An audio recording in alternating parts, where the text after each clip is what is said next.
नाबालिग बच्ची के साथ रेप की कोशिश के मामले में सुनवाई के दौरान इलाहाबाद कोर्ट ने एक टिप्पणी दी थी। इसमें कहा गया कि किसी पीड़िता के प्राइवेट पार्ट को छूना या कपड़े उतारने की कोशिश दुष्कर्म का अपराध नहीं माना जा सकता है। इसे यौन उत्पीड़न जरूर कहा जाएगा। इस पर धनबाद के समाजसेवी बियाडा के पूर्व चेयरमैन विजय झा ने अपनी प्रतिक्रिया व्यक्त करते हुए चिंता जाहिर किया है।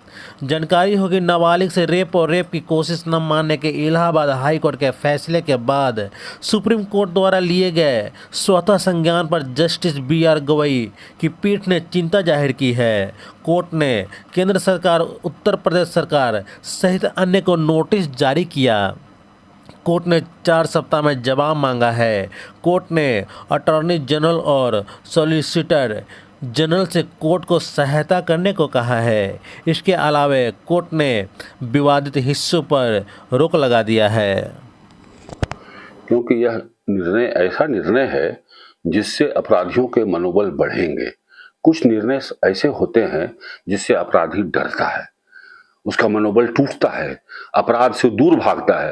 लेकिन दुर्भाग्य से कुछ निर्णय ऐसे हो जाते हैं कि अपराधियों को उत्साह बढ़ जाता है। तो यह जो निर्णय है, यह जो जज साहब का जो फैसला आया, उससे अपराधियों के मनोबल बढ़ेंगे कि नाड़ा खोलना भी यदि अपराध की श्रेणी में नहीं आएगा, बदनीयती से छूना नहीं आएगा, तब अपराधियों के मनोबल बढ़ेंगे।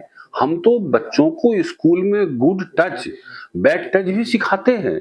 इसका उद्देश्य यही होता है कि वह सामने वाले के नियत को भांप जाए और वह बच्चा तय करे कि उसको जो छुआ गया उसके पीछे नियत उसकी अच्छी थी या बुरी थी।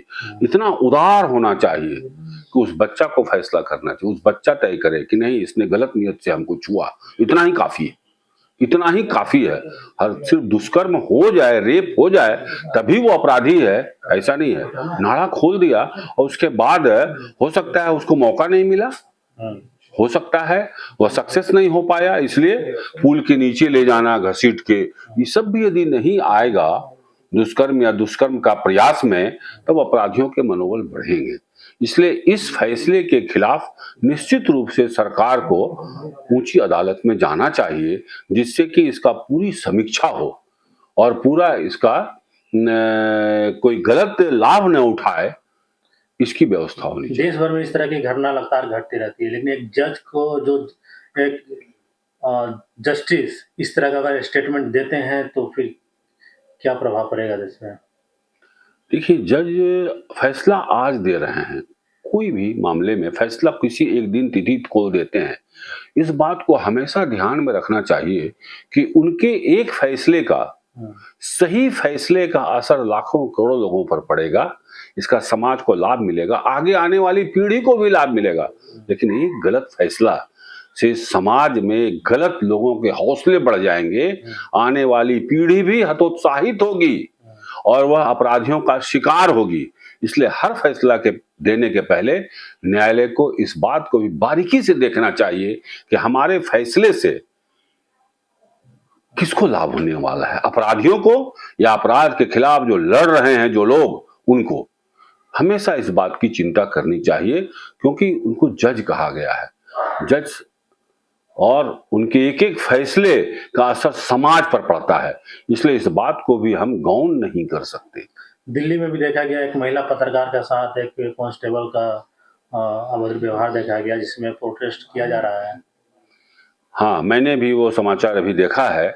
और ये ऐसे फैसले जब आएंगे कि नाड़ा खोलना भी दुष्कर्म की श्रेणी में नहीं आएगा या प्रयास की श्रेणी में नहीं आएगा, तब ऐसे अपराध और बढ़ेंगे, क्योंकि हौसले बढ़ गए अपराधियों के।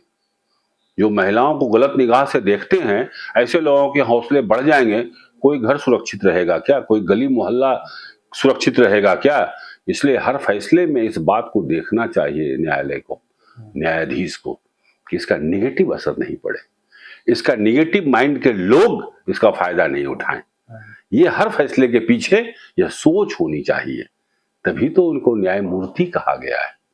इसलिए हर न्यायमूर्ति से हम अपील भी करना चाहेंगे, हर फैसले को इस परिप्रेक्ष्य में देखें कि सवाल दो व्यक्ति जो उनके पास न्यायालय में आया है, एक पक्ष और विपक्ष, सवाल सिर्फ उसका नहीं है, इसका सकारात्मक और नकारात्मक असर समाज पर कैसा पड़ेगा, यह दिमाग में रख करके हर फैसला लिखा जाना चाहिए। इसका असर कैसा पड़ेगा हमारे फैसले का, सकारात्मक या नकारात्मक। यदि नकारात्मक असर पड़ेगा तब फैसले में को और संशोधन की गुंजाइश है तो संशोधन किया जाना चाहिए, नहीं तो आने वाली पीढ़ियां भुगतेगी।